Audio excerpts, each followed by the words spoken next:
Hello students, in this video lesson we will continue with our revision of the chapter life processes. Now we have already covered most of the questions and only 3 questions are left, question 11, 12 and 13, which are on page number 113. Now the 11th question is, describe double circulation of blood in human beings. Why is it necessary?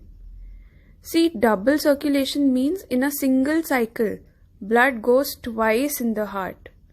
The process helps in separating oxygenated and deoxygenated blood to maintain a constant body temperature.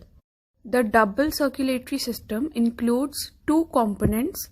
These components are pulmonary circulation and systemic circulation. Let us discuss about pulmonary circulation first.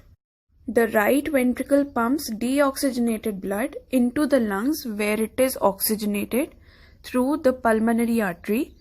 Then the oxygenated blood is brought back to the left atrium by the pulmonary vein. From here it is pumped into the left ventricle and finally blood goes into the aorta for systemic circulation. Now in systemic circulation, the oxygenated blood is pumped into various parts of the body from the left ventricle through aorta, and the deoxygenated blood from different parts of the body is collected through the vena cava and it reaches the right atrium. The right atrium transfers this blood to the right ventricle and then again the pulmonary cycle repeats. So this was your process of double circulation in human beings. Now the next question is, what are the differences between the transport of materials in phloem and in xylem? Now the xylem tissues help in transport of water and minerals, whereas phloem tissue helps in the transport of food. The water is transported upwards from roots to all the plant parts through the xylem, whereas food is transported in both upward and downward directions by the phloem tissue. The last question of this exercise is, compare the functioning of alveoli in the lungs and nephron in the kidneys with respect to their structure and functioning. Now let us discuss about the structure of alveoli first. The alveoli are tiny balloon-like structures present inside the lungs. The walls of alveoli are thick and contain an extensive network of blood capillaries. Now let us discuss about the structure of nephrons. Nephrons have a tubular structure and these are present inside the kidneys.